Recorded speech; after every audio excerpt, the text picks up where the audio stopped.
Hey, welcome back to day 21 of the 30-day leadership challenge. Today we're talking about anticipating more crises, objections, issues. One of the most important skills you need to develop as a leader is anticipation and the ability to anticipate more than everybody else. Now, it's entirely likely that you're already quite good at this. Often that ability to anticipate is one of the reasons we've ended up in leadership. We see issues coming that others don't. We're able to adjust and adapt. In fact, I would suggest that for many of us, we're often confused early on in our career why nobody else can see those things coming. You see it in slow motion, and everybody else is surprised by it. Does that sound familiar? Here's the thing though, that's not sufficient. Yes, you're good at this. I want you to hone this skill. I want you to actively grow it and strengthen it, because as you rise up the career ladder, this is going to become more and more important. Now, if you ever feel like you're dealing with constant fires, remember back on day 6 when I told you to put time in your calendar for this each day as matters arising. Remember that? Well, many of those fires should actually be avoidable.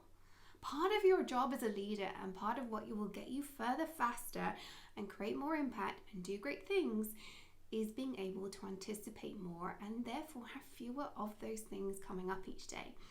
Imagine if those fires became a true rarity.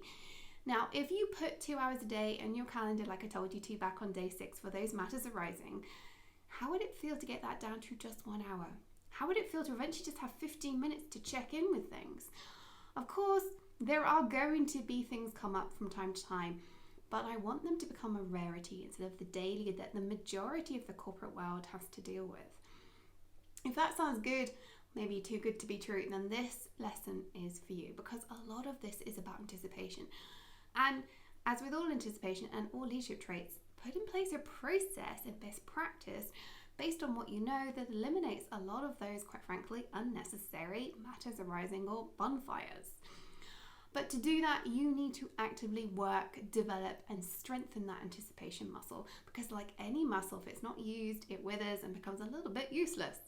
Okay, so here's today's homework, which is also your new process for being more anticipatory. Number 1, build 10 minutes into your calendar every day for reflection. Now, I like to do this at the end of the day. Some people really actually like to do it at the end of their matters arising time. I think at the end of the day, you get a more well-rounded view, but there's no right or wrong here, but 10 minutes of reflection. And the whole point here is that this is a great leadership tactic in its own right. And it's going to allow you to really see things that other people aren't.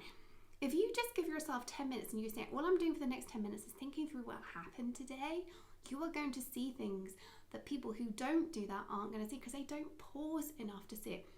That's all anticipation is sometimes, the ability to pause and think beyond the immediate.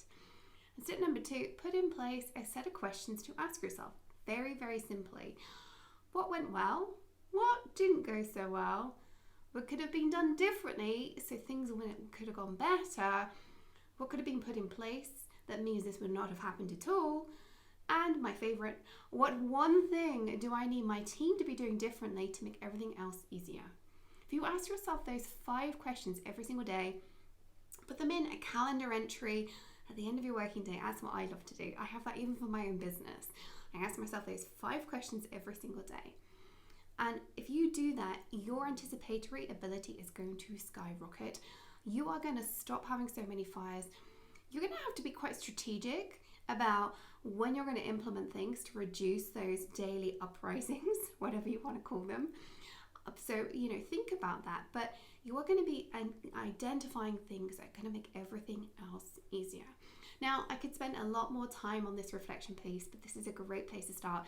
So when you are ready, add this to your daily schedule, put those prompts in your calendar or on your phone, wherever it's going to work for you. And then make sure you ask yourself those questions every day and take action. And then let us know in Slack that you have done that and how you're building this into your daily schedule.